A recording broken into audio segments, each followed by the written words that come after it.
All right. So we are picking up on page 384 of Sri Sarada Devi and Her Divine Play, looking at God as Mother. And for those for the first time, in the Vedantic tradition, it's actually the world's oldest continually practiced religion, and probably the oldest philosophy that's still around. And so in that ideal, whenever the divine incarnates, and it was interesting to me as a Christian when I first found the Vedanta to find out that the divine has been doing this incarnating for quite some time, and that whenever the divine incarnates, there's always a male representation and a female representation, as both, and so we're looking at that ideal and just seeing, really witnessing what the advantage is, how beautiful it is when God comes as mother, and the compassion that we've seen. My favorite thing about what we've read so far is just seeing how mother is always aware, always scanning the people that she knows for their well-being, at every level, whether it's spiritual well-being or physical well-being or emotional well-being. She's just always, we've seen, sending a little packet to this person and making arrangements for this person and getting a doctor for that person and making sure this person gets their medicine, and how it's everybody. I mean, it's her family, it's all the devotees that are in Calcutta, it's all the devotees that are in Dakshineshwar, it's all the devotees that are in Jairambati. She's just always looking. And I think I'm going to assign this to really the divine feminine. I don't know how anybody else would feel about that, only because I see that also in Peace Pilgrim, in the way she talks about her ideal. I think I've mentioned this a couple of times, that she says she sees every moment as an opportunity to serve, and that she sees her life as being God's butler, that she stands there at attention in the moment, just constantly being aware of how she might be helpful, how she might be encouraging, or how she might lift somebody up. And with Holy Mother, we see that in her life. I've also been tempted to say that to learn from Mother, you have to look at her life. She didn't lecture. She didn't gather her devotees around her and give long talks like Ramakrishna did on different topics. And so where we really pick up from Holy Mother is the way that she lived her life. And that's where we just find a wealth of inspiration, a real depth to her teaching, because so much is revealed by that. And tonight we're going to look at what some of the direct disciples, how they viewed Mother, what they thought of her. So we're starting that section, Holy Mother and some disciples of the Master. And the Master in this case would be Sri Ramakrishna. They were married, though the relationship was never consummated as such. And so we see in Ramakrishna manifesting in that, well, in both of them, actually, that they are both fulfilling both ideals. They are householders, technically, because they both are married to each other and having an income and basically running their life from that angle. But they're also both sannyasins and are living that ideal together, which is quite an astounding feat, and quite unique as well. So we can really get a vision of what the ideal relationship looks like, what an ideal marriage looks like, and we also get a good feel for how, even though there's two separate paths, two major divisions, I guess, householder and sannyasin, that really we're responsible to the same things. We all are trying to break down egoism, which is the veil of Maya we've seen, and to be able to see Maya as mother.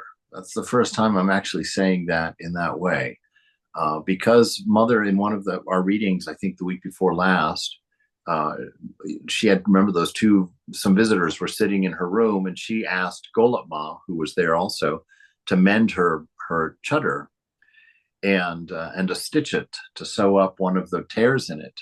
And the women that were there made a comment about, "Oh, mother, you're caught in Maya, that you're concerned about such things, that you, a renunciate, would be, having your clothing stitched." And mother gives a very interesting answer at that point. She said, "Yes, what can I do? I am Maya." Right? So she was really making a statement there that she's not subject to Maya as such, but she is Maya. And that really has changed my thinking. I've shared this a few times, but I'm quite excited about it because it's really changed my ideal about um, how we go about doing what we're doing, whatever that is, however we want to define that. And I used to always be very secure in saying that our goal is to get out of here, to get to realization and break out. And while I believe that that's technically true, it's changed quite a bit because I always talked about Maya as the veil, that Maya was the thing that blocked you from seeing. But I've changed that perspective just a little bit because Mother is Maya. And so it's our relationship with Maya that needs to be broken, that needs to be changed in that sense, that our goal really is to see Maya as Mother and to understand that Maya is Mother and not to see it incorrectly in the way that our ego teaches us about it. And that probably that and realization would be pretty close to the same thing, but not necessarily, because there you could still be two. If you're experiencing Maya as Mother, there's still that duality, but there's that duality of a beautiful relationship potential in that. You can literally dance with the divine. And since that's an option that Ramakrishna gives to the folks on the bhakti path, that you don't have to merge. He says some people want to taste sugar, they don't want to be sugar. And so they opt not to merge. And I used to think that meant that just for a while they would go to a loka and experience heaven, and then eventually they'd all be pulled up into the singularity at the end of the yuga or something. But Ramakrishna also makes a startling statement that I've discovered in the last 2 years, even though I've probably read it at least 10 times in my life. He makes that statement that, where am I going? My head clouded over for a second there. Oh, that there are places in the ocean where the ice never melts, he said, right after he was talking about how God takes form because as it were, the devotion of the devotees freeze the formless into a form like water into ice. And he makes that statement, there are places in the ocean where the ice never melts. And so that seems to give permission as such, not really permission, but to say that there is the possibility of spending an eternity in the company of the divine rather than merging completely, if that is your ideal or what your preference might be. So with all of that being said, we'll jump in. In previous chapters, we have written about Swamis Adbhutananda, Advaitananda, Yogananda, Trigunatitananda, and Sharadananda, who were Holy Mother's attendants. We also wrote a chapter on Swami Vivekananda and Holy Mother. It is wonderful to see how the disciples loved, respected, looked after, and interacted with Mother. Every one of the Master's disciples considered Holy Mother's decision on any crucial matter to be final. They obeyed it implicitly. By the grace of their guru, they realized that the Master and the Mother were the same divine being in two different forms. They realized that the Mother's power was working behind them and the Ramakrishna order. The following quotes indicate how some of the disciples understood Holy Mother. Let's take care of something. All right. So Swami Brahmananda said, "Who can understand our Mother? Even great yogis cannot understand her. What to speak of others? Is it possible for an ordinary human being to digest the worship of an incarnation like Sri Ramakrishna? From this one may understand what a great fountain of power the Mother is.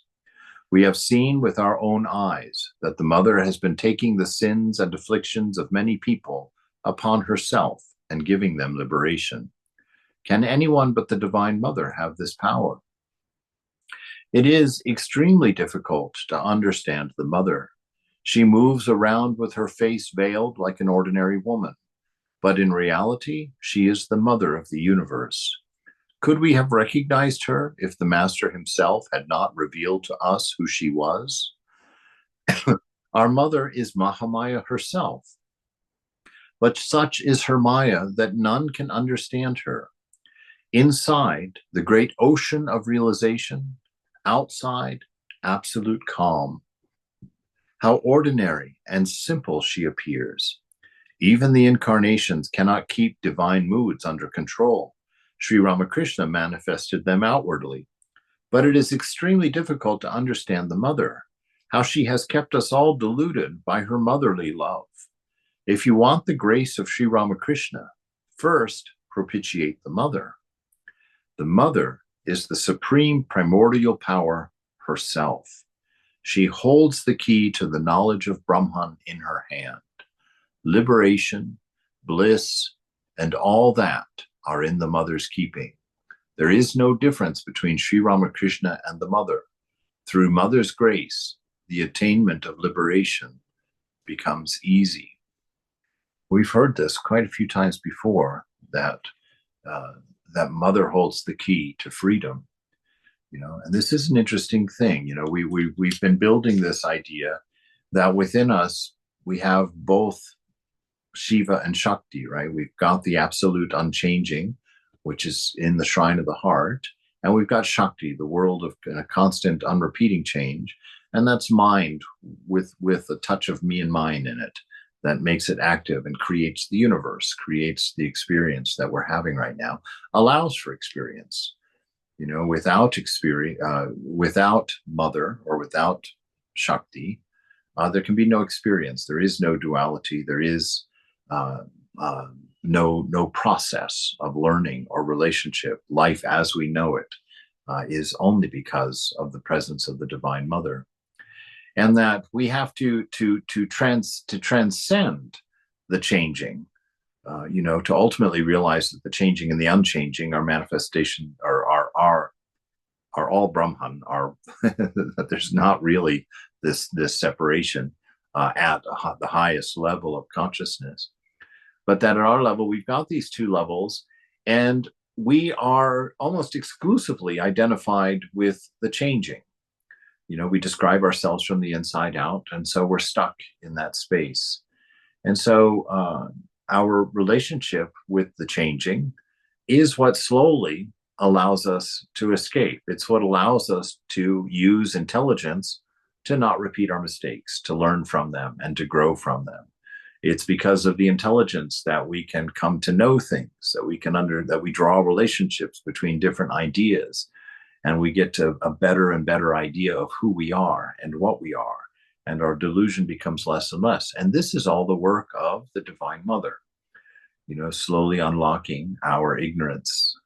And so it's through her that we get to transcend the changing and find our true nature, as the one without the second, if we go to the highest realization, or as the perfect devotee, the perfect student, perhaps, if we decide not to, if we want to enjoy the presence, if we want to be the experiencer of God more than we want to be God, be that divine oneness.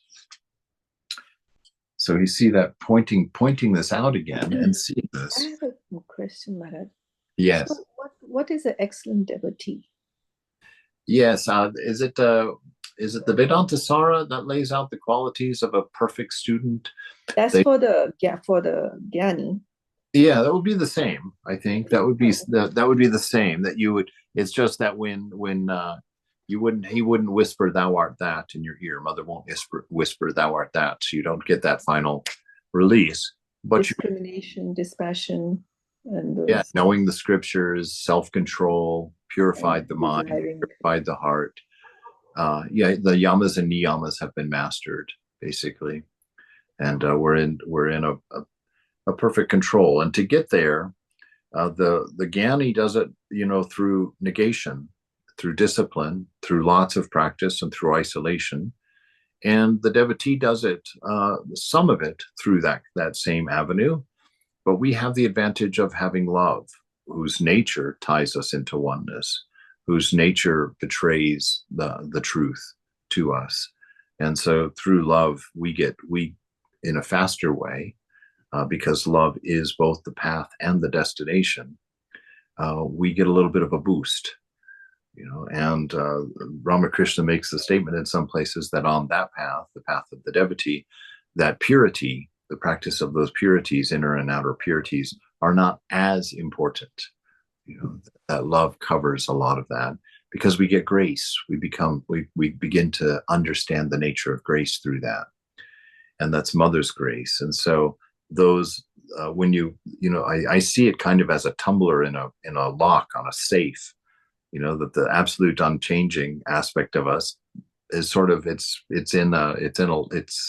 we're being held away from it.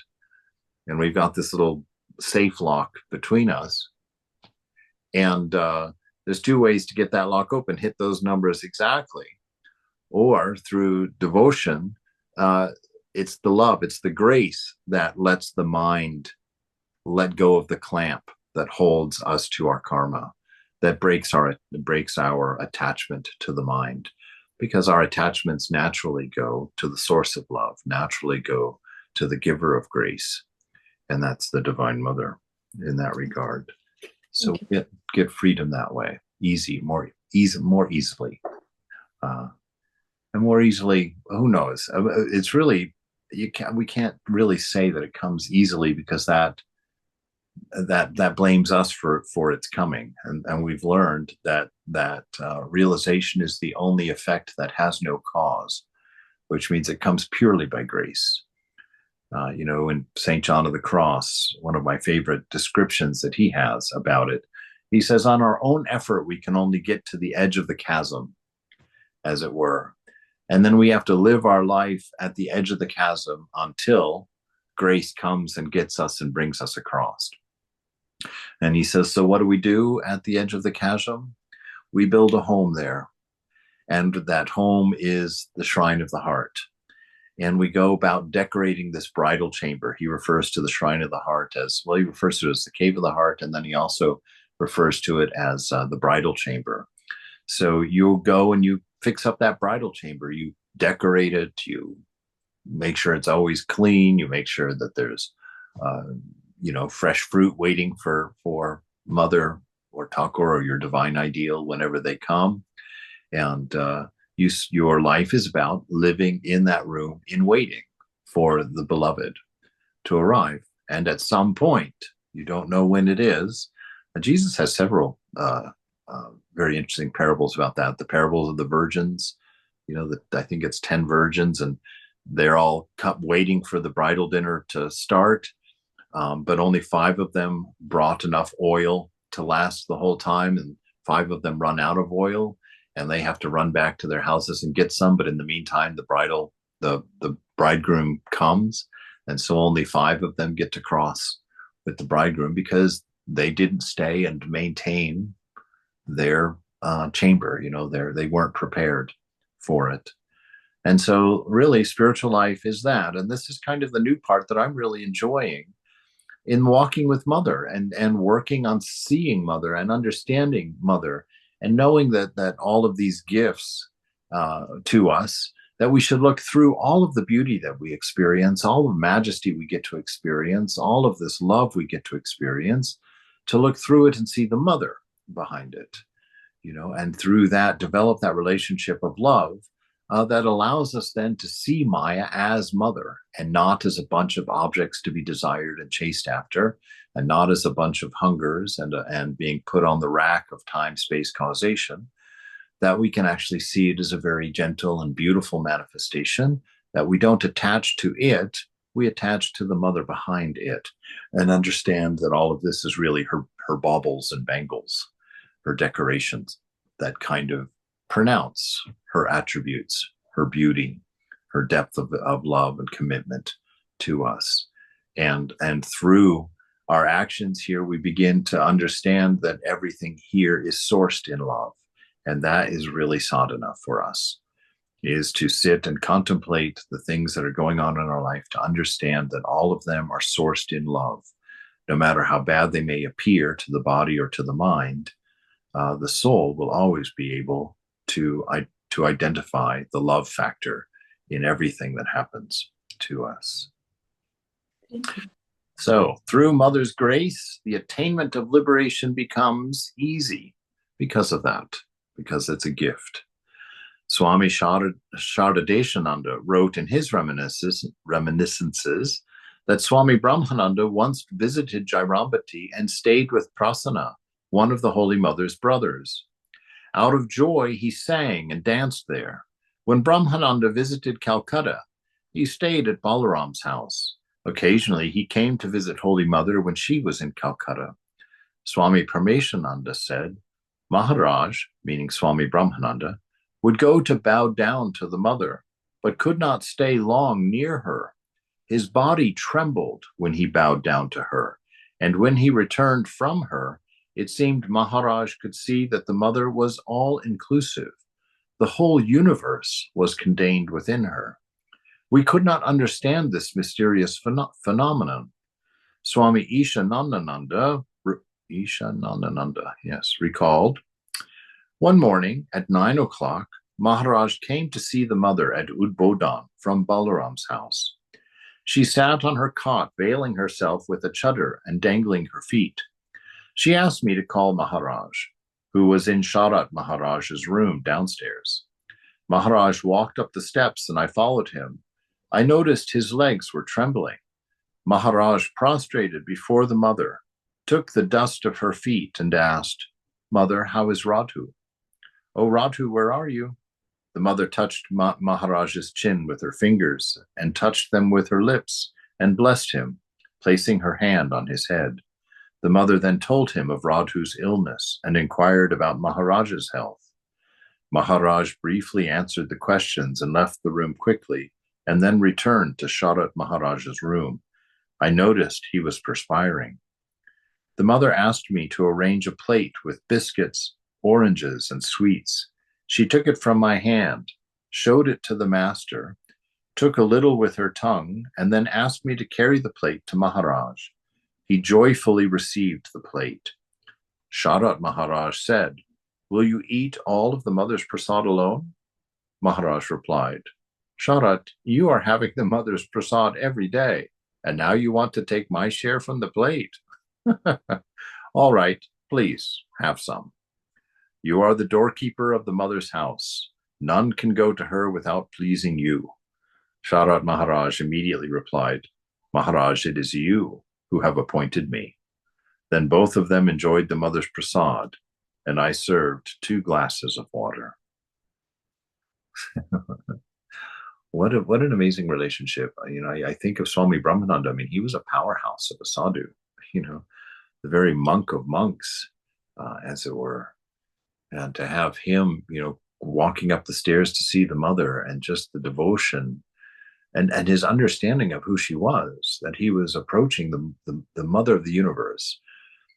For us, that's an idea. We're approaching the idea of mother as the universe.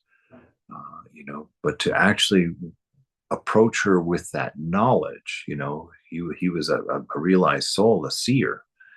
And for him, he knew that he was approaching the mother of the universe.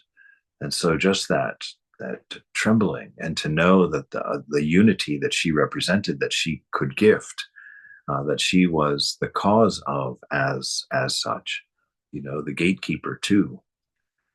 You can just imagine the state of his mind as he's climbing the stairs, and he goes and just lays down in front of her and tries to maintain a conscious level that allows him to speak to her and have a conversation with her, not to just immediately go into samadhi, as he would often do at the thought of her.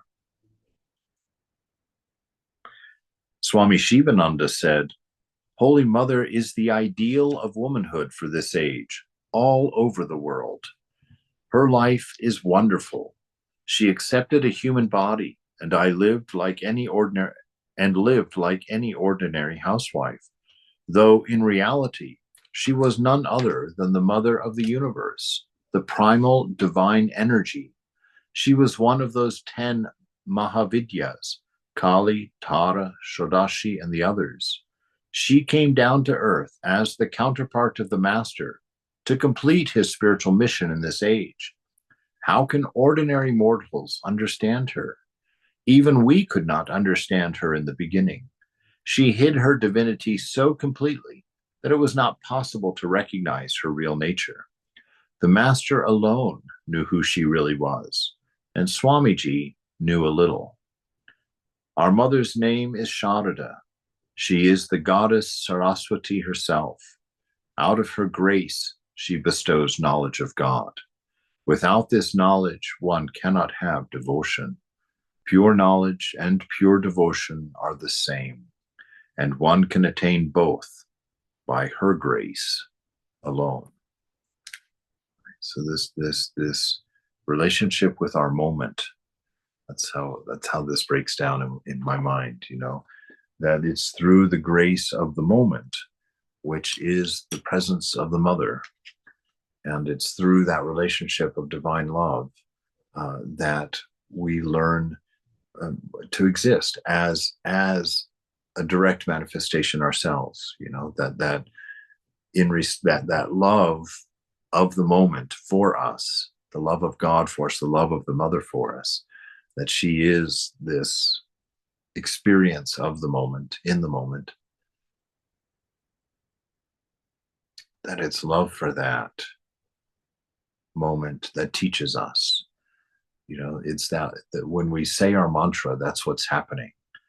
The mantra is God. Ramakrishna teaches that the name and the form cannot be separated. So when you say your mantra, the name of God, that invokes the presence of the divine. And in that presence, all that is out of harmony in us, all that is causing us to feel the sense of separateness from the one, all that is preventing us from seeing the divine and understanding the moment as it is, all of that gets tuned.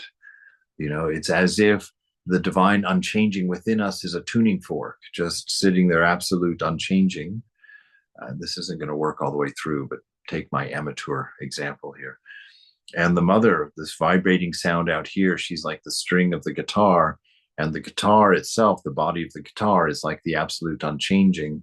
And so when the string is plucked, it almost, in a sense, becomes amplified, in a sense that doesn't work. I understand it, but follow it just for the idea of it, that it resonates that, and our manifested form gets harmonized to the perfect pitch, as it were, of the tuning fork, so that being in the presence, invoking the presence of mother through the mantra, building that relationship with mother, or the moment, which is what mother is, this present moment, that as we build that relationship and love grows, basically we find our unity through that.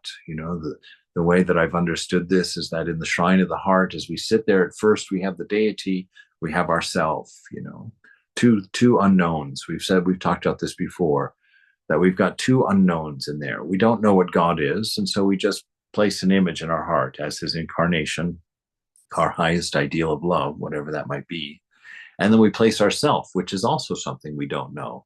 We don't know who we are. So we have two unknowns, and we put them in relationship together, with one being our highest ideal of love, whether that's Jesus or Buddha or Rama or Ramakrishna or the Holy Mother, and the other being our collected knowledge so far of what we are, right?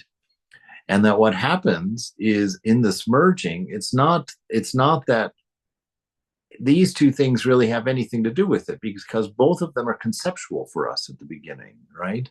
We only have a concept of God, and we only have a concept of ourself. So the power isn't in these two things for realization. What happens is that in the relationship between these two unknowns, love forms. And that is the thing. right? So this love that's inspired by our highest ideal of love, the best thing we can think about love, the highest thing we can conceive of love, and grace would be a big part of that, and our understanding of ourself, that through the relationship between these two, love forms, and the love that is between the two things, that is the presence of God. That's the real thing. And that is the thing we become more and more aware of as the relationship between these two conceptual things in the mind get in touch with that, or are allowed. How do you talk about these things? This is getting ridiculous.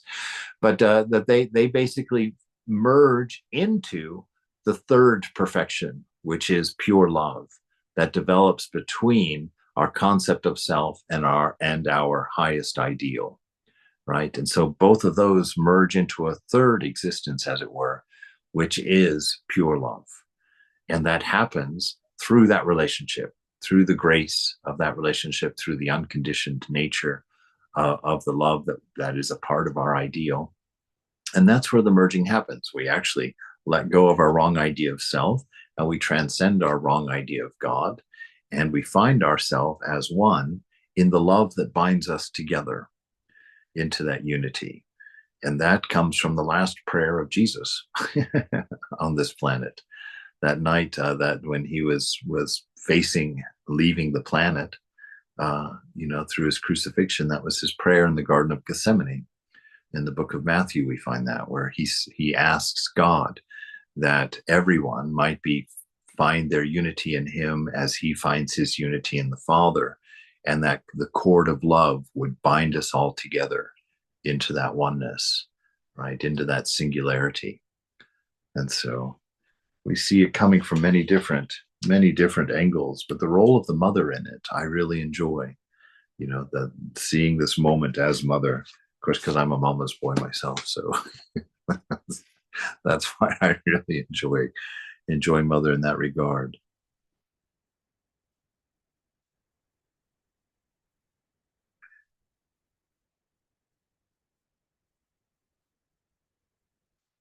All right.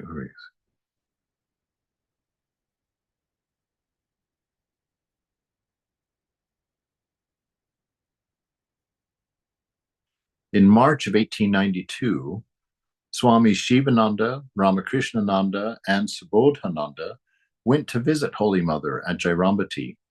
At that time, it was a difficult journey. They informed the mother before they left and got her permission to visit. When they arrived, the mother was very happy. She had arranged milk and fish and various vegetables for them. Swami Shivananda recalled. At night, as we were going to bed after dinner, I planned with Swami Ramakrishnananda that we should cook for Holy Mother on the following day. The next morning, when we breached the subject before her after breakfast, she at first laughed at the idea and said, "How can that be? My sons, I'm your mother. It's my duty to cook for you. And here you want to cook for me instead? You will hardly be able to bear the smoke in the kitchen." With such words, she tried to dissuade us, but we did not mind her objections and were firm in our resolve. As a last argument, I said, "We come from Brahmin families, so why should you have any objection to taking food from us? Even the master ate my cooking."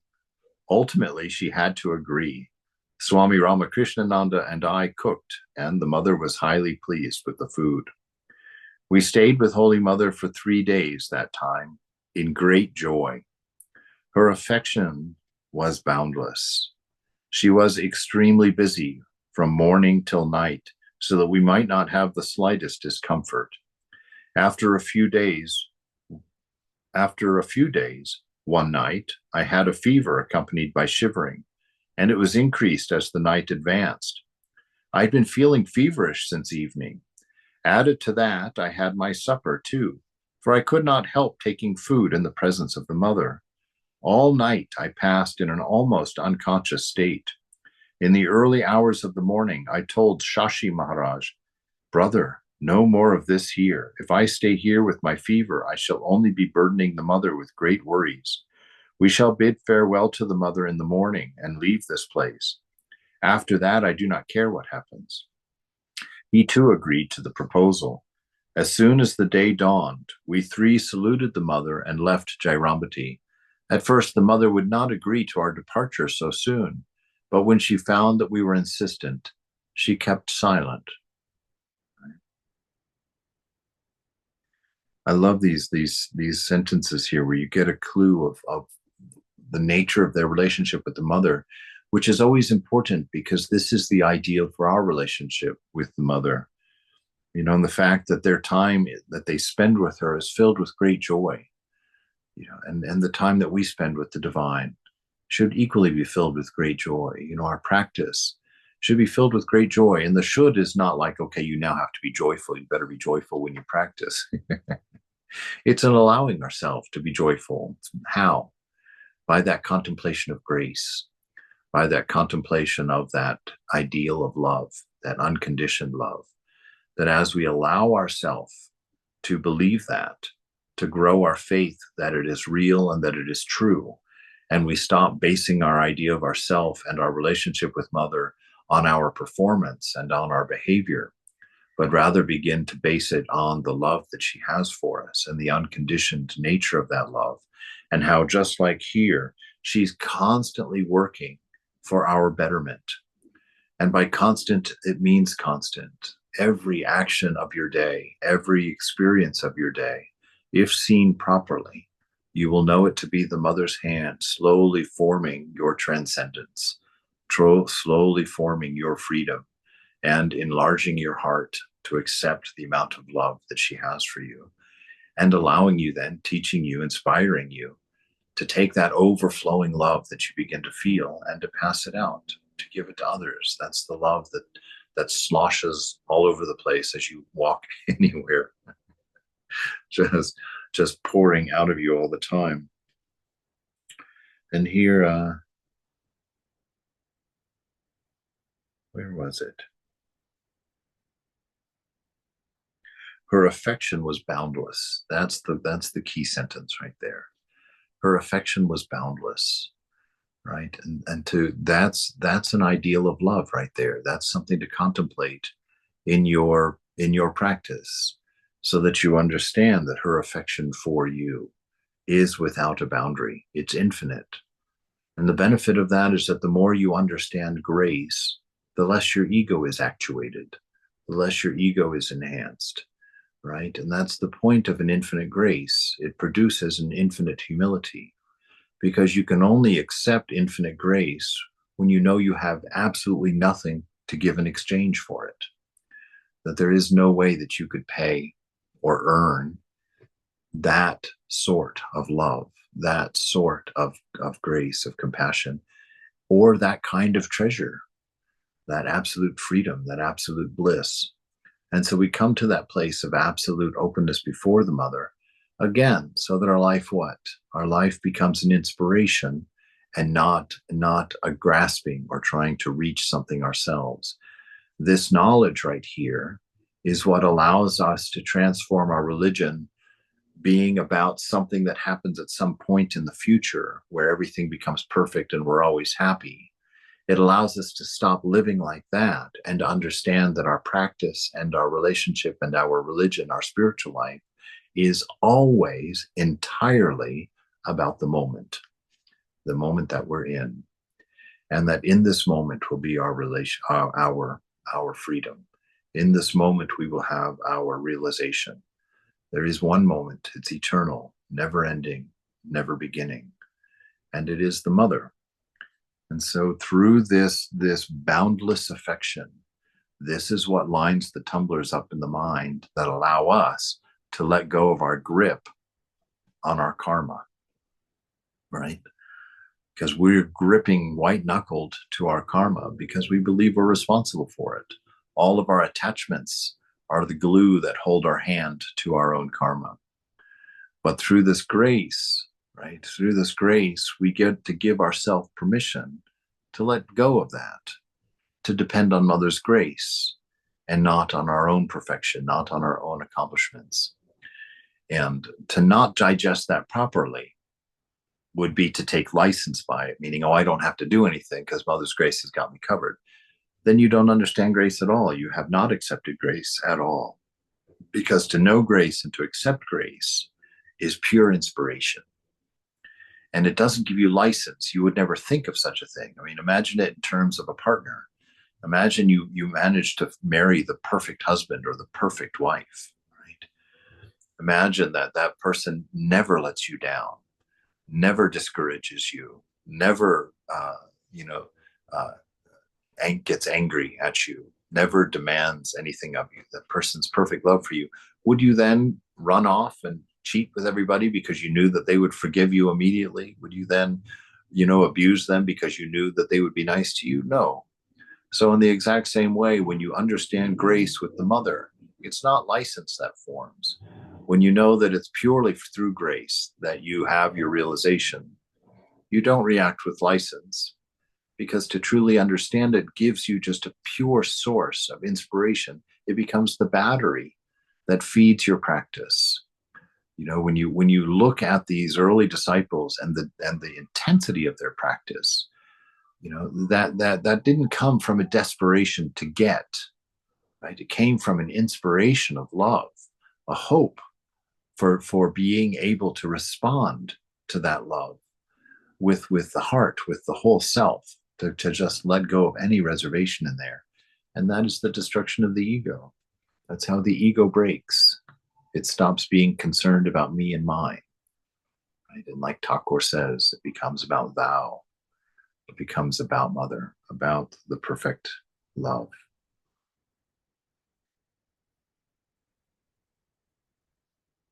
On another occasion, Swami Shivananda said, Sri Ramakrishna incarnated himself in human form for establishing the Yuga Dharma, the religion of this age.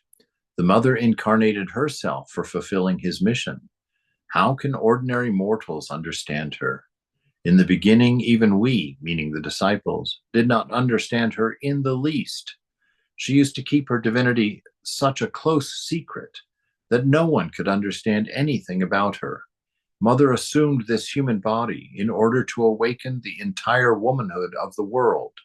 Swami Brahmananda wrote, "Who has understood the greatness of Holy Mother? You have heard about Sita, Savitri, Vishnupriya, and Radharani, but the mother occupies a higher place than them. Not an iota of supernatural power is noticeable in her. The master was endowed with the power of knowledge, and we witnessed many times his ecstasies and samadhi. And what about the mother? She holds these powers suppressed within herself. What a great superhuman power she has. Victory to the mother. Don't you see how many people are coming to her to receive her grace? The poison that we cannot digest, we pass on to the mother." And has a footnote there. By this, the Swami means the Holy Mother absorbed the worst sins of sinners by giving them initiation. The mother is giving refuge to all. She is the embodiment of infinite power and boundless grace. Victory to the mother. Even the master would accept people only after a lot of testing and screening. And what do we see in the mother's life? It is indeed amazing that she gives refuge to all indiscriminately. Right? That is the value of God as mother, one of the multiple values. But I mean, that to me, in my world, my mind, that was what, moksha prana, because when I got started on the spiritual life, I had no interest in it. I didn't intend to start on spiritual life. I was completely lost in my own world. And it was mother, the eyes of moksha prana, that was able to get past that was able to reach in behind that and awaken something inside. It's the grace of mother is so much easier to accept than the idea of grace from a father. It's just somehow the mother. Well, first of all, I think from the mother, we come from the mother. We are the mother. We are the expression of the mother. And in this universe, even more so. That's why we saw in last week's reading where she insisted, I'm not a vague mother. I'm not a symbol of your mother. I'm not a metaphor of mother. I am your real mother. That we are composed of her. Whatever it is that we are made of at this moment is mother. Whatever we think is mother. Thoughts are mother, are direct manifestations of mother. Everything is a thought, as we've looked at in the past. So everything is mother.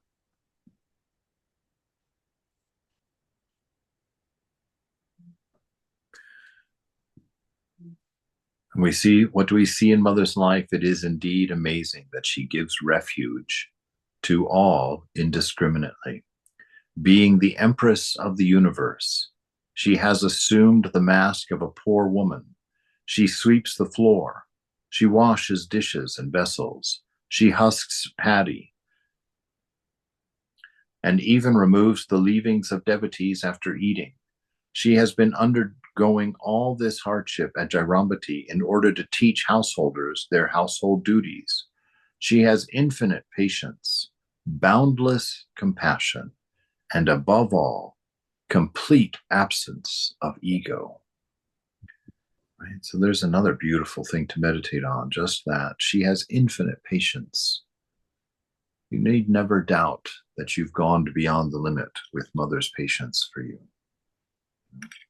You need never doubt that she can't forbear. She can't put up with your tantrums and your messes and your mischief.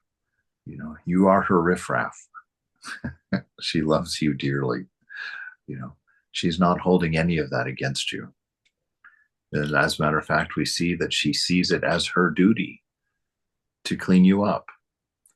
Right? We talked last week about how that changes the way that we meditate, that we don't meditate to accomplish. We don't meditate to do. We meditate to allow mother to have access to our deepest inner parts. We have faith in the fact that mother is changing us and growing us, tuning us, as it were, cleaning up the mess for us. That this is not a doership, because anything that we perceive as ourselves doing, if you think that you're getting spiritual because you do a lot of meditation, what's growing with your spirituality is your egoism. Because one day your ego is going to say, hey, I did that. I made this person a great person. I made this guy super spiritual, right? And then that comes in and you have a terrible fall. Why? Because mother will trip you. Why? To break the ego so that you can be free of it. So she has infinite patience, boundless compassion, and above all, a complete absence of ego. Premananda was one of the few disciples of the Master who had free access to Holy Mother. She was very fond of him, and Premananda was also devoted to her.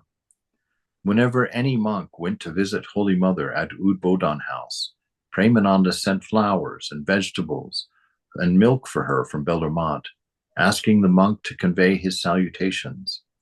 Because he never initiated anyone, he would send devotees to Holy Mother or to Brahmananda for initiation.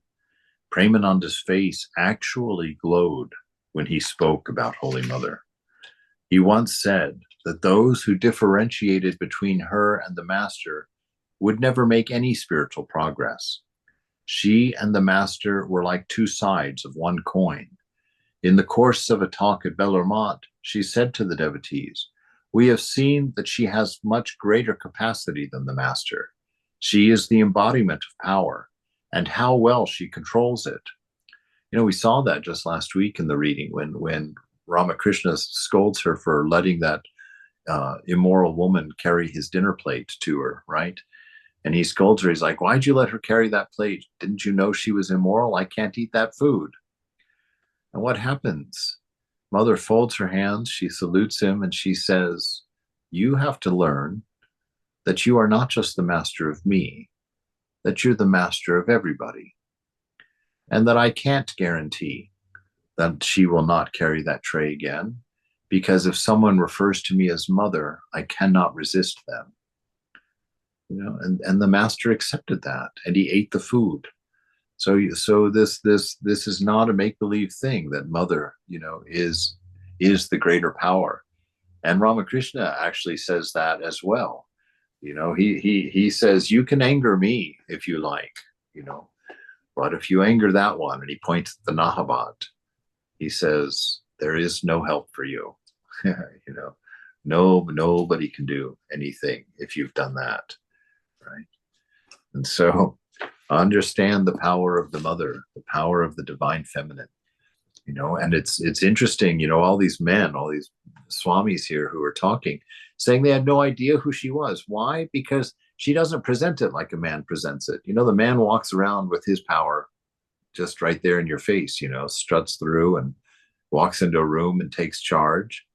A woman's power is of a very different nature, but a much more effective nature, in one sense. But that she had no egoism. She had no need to display. She had no desire to display. That wasn't that nature in her. We saw that she could be very powerful, when she was being chased around by that man that wanted to abuse her. And she said she was running around and around the house until she realized she remembered who she was. And then she says, I stopped firm and I turned toward him and he came and I put him on the ground and I grabbed his tongue, pulled it out of his mouth and slapped him. She took total charge of the situation. So she can do that. She does have that power in her, but she presents as quiet and gentle and peaceful, but it's a powerhouse, the divine mother. I mean, look, if you want to see the power of the mother, just go watch a YouTube video about the nature of the sun. These massive nuclear explosions going off everywhere, the size of the sun, the power. Look how far we are from the sun, and we can still put our hand up and feel the warmth of it. That's the power of the mother. That's the manifesting power of the mother right there. So if you want a taste of that, go look at the Grand Canyon. The river at the bottom of the Grand Canyon, that's a manifestation of mother's power. Simple, beautiful, small. But then you look at this massive stone that it has evaporated, that it has washed away and formed this massive canyon just through its gentle flowing, its constant presence. This is the nature of the mother. And this is why, we propitiate her, because over time, that's what she's doing to us. She's wearing away that ego, taking it away. She's plenty powerful to do it, but she does it in the sweetest, sometimes the least painful, sometimes the most painful way. Sometimes there's a landslide and you suffer, but she just keeps moving it, keeps moving it, keeps moving it.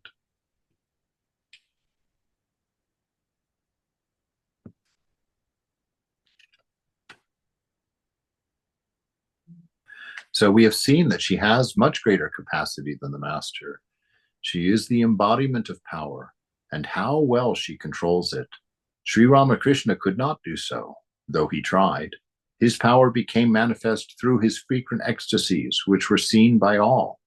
The mother repeatedly experiences samadhi, but others did not know of it. What wonderful self-control she exercises. She covers herself with a veil like a young bride in her husband's home. The people of Jairambati think that she is busy day and night looking after her nephews and nieces. So this veil, it's interesting that mother wears this veil. And so only a handful of the disciples, the men disciples, ever saw her face, ever saw her without her veil. And I kind of like that notion that Maya is a veil.